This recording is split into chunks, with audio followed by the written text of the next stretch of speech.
नमस्कार मित्रांनो, जय शिवराय. आजकाल इंस्टाग्राम म्हणा, फेसबुक म्हणा, व्हॉट्सॲप म्हणा, यूट्यूब किंवा अन्यत्र चर्चा, ग्रहांची चर्चा, ज्योतिषी हे ते वगैरे फार चालू आहे. अगदी काय म्हणतात त्याला, ज्यांना काही करमणूक नाही, वयस्कर माणसं तर सोडाच, पण अगदी चांगले बिझी असणारे यंग जनरेशनसुद्धा फार चर्चा करते. आणि शनी महाराज तर म्हणलं की मग तर काही विचारूच नका. आता काय झालेलं आहे की 26 जुलैला 27 जुलैला साधारण शनी महाराज वक्री झाले. हे असं बऱ्याच जणांनी इकडे तिकडे कुठं काय काय वाचलं, व्हिडिओ ऐकले, माहिती घेतली. मग जरा त्यांना माझ्याकडनं पण थोडीशी काही माहिती पाहिजे असते. हे इतकं अवेअरनेस, अलर्ट आणि ॲडव्हान्स झालं आहे ना की अजून मी आता 1-2 दिवसात करणार होतो व्हिडिओ याच्यावरती, पण इतकं फास्ट सगळं चाललं आहे ना, लोक कुठून कुठून काय काय ऐकून थोडी जरा त्रस्त होतात आणि मग त्यांना जरा माझ्याकडनं ऐकून घेण्याची जरा कुतूहल असते की हा माणूस अगदी आपल्याला एक विनोदाने साध्या सोप्या भाषेत सांगतो, साधे उपाय सांगतो. आता हे सर्व म्हणजे पांडुरंग महाराज शास्त्री शितोळे, श्रीजी वास्तुशास्त्र ज्योतिष आळंदी यांच्याकडून हे अशा गोष्टी मी जास्त शिकत असतो की लोकांना कसं साध्या आणि सोप्या भाषेमध्ये सांगावं. आता सध्या आमच्या पांडुरंग शास्त्री शितोळे महाराजांचं दुपारी 3 ते 4 सगळ्यांसाठी फ्रीमध्ये हरिपाठ वर्ग पण चालू आहे. तो पण ज्यांना इच्छा असते त्यांनी बघत जावा. बरं, आपण मेन मुद्द्यावर येऊया की शनी वक्री म्हणजे काय. पहिल्यांदा हे लक्षात घ्या की ग्रहांच्या 3 अवस्था असतात.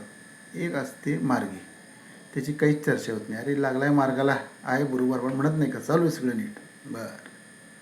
दुसरी थोडीफार जरा एवढी होत नाही पण चर्चा, स्तंभी. अरे काय एकाच ठिकाणी बसला यार, काय हालचाल नाही, काही नाही, आहे तसं आहे आपलं बघ. ठीक आहे ना गाणं, जीवनातली घडी अशीच राहू दे, काय काय वगैरे. आणि तिसरी जी आहे ती सगळ्यांना टेन्शनमध्ये असते, ती म्हणजे वक्री अवस्था. तर वक्री अवस्था सगळ्याच ग्रहांना असते नाही. आता सगळे त्यात सुद्धा काही प्रकार आहेत, मग त्याला आता फार मोठा कोर्स करावा लागेल. पण मी तुम्हाला सांगतो की राहू केतू हे तर कायमच वक्री असतात, त्यांची कधी चर्चाच होत नाही. पण खास करून शनी महाराज आणि गुरु महाराज वक्री म्हणलं की मग मात्र जास्त चर्चा होते. तर आजपासून जवळजवळ 11 डिसेंबरपर्यंत हा 140 दिवसाचा काळ शनी महाराज वक्री अवस्थेत असणार आहेत, मीन राशीत असणार आहेत. सध्या शनी मीन राशीत आहे. ज्या राशीत असतो त्या राशीला 7.5 असते. त्याची पुढची रास म्हणजे मेष राशीला पण 7.5 आहे. आणि त्याच्या मागची रास म्हणजे कुंभ, त्या राशीला पण 7.5. आता हे शनी महाराज 7.5 वक्रीन, अजून हे कुठून काय काय व्हिडिओ ऐकून तुम्ही काही काही नव्या रुपयाचे कोर्सेस करून घाबरून बिबरून जाऊ नका. अजिबात टेन्शन घेऊ नका. 130-140 करोड भारताची आबादी आहे. त्यात 10-10 करोडचे एका राशीचे असतील. त्यात पर्टिक्युलर वैयक्तिक तुम्हाला काय एवढं अगदी हे घेऊन बसलाय. आणि मी नेहमी म्हणतो शनी म्हणजे काय, अरे न्यायाधीश आहे. तुम्ही जे केलं त्याचा तो रिझल्ट येणार आहे. घाबरताय कशाला मग? भयंकर घाबरतात लोक. असं इतकं घाबरू नका, टेन्शन घेऊ नका. तर आता मी तुम्हाला थोडक्यामध्ये सांगतो की मेष, सिंह, कन्या, धनु आणि मीन या राशीच्या लोकांना थोड्याशा आर्थिक अडचणी आणि मानसिक चिंता द्यायची शक्यता आहे. तर चिंता सगळी असते बरं का, आर्थिक, शारीरिक आणि मानसिक.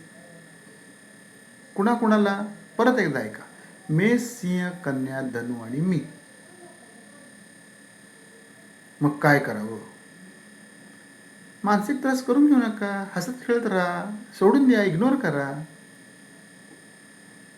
आर्थिक चिंता नको ती रिस्क घेऊ नका, रेग्युलर काम करा.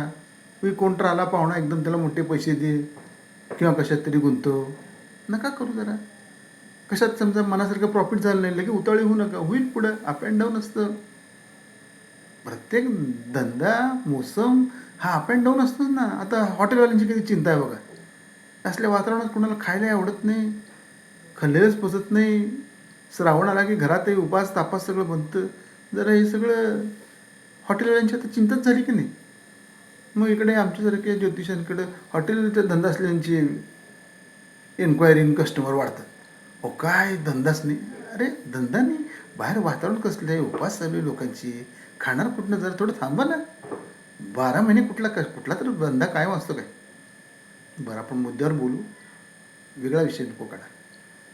तर आता ज्या राशींना थोडाफार लाभ होणार आहे आर्थिक, शारीरिक, मानसिक, ती आहे वृषभ, तुळा आणि मकर. आणि ज्या राशींना लाभही नाही आणि काय म्हणतात त्याला तोटाही नाही, त्या ज्या उरलेल्या राशी आहेत त्या आहेत. ज्यांना लाभ आहे त्यांनी काहीच करायची गरज नाही, ज्यांना ना नफा ना तोटा आहे त्यांनी काहीच करायची गरज नाही. ज्यांना थोडासा आर्थिक मानसिक नुकसान होणार आहे, मेष सिंह कन्या, मेष सिंह कन्या, धनु आणि मीन, यांनी काय करावं तर पहिला एक गोष्ट म्हणजे मनाचा संयम पाळावा. काही करताना 4 वेळा नीट विचार करावा. आजाराच्या बाबतीत योग्य ट्रीटमेंट घ्यावी. व्यवसाय बाबतीत नीट चर्चा करून निर्णय घ्यावा.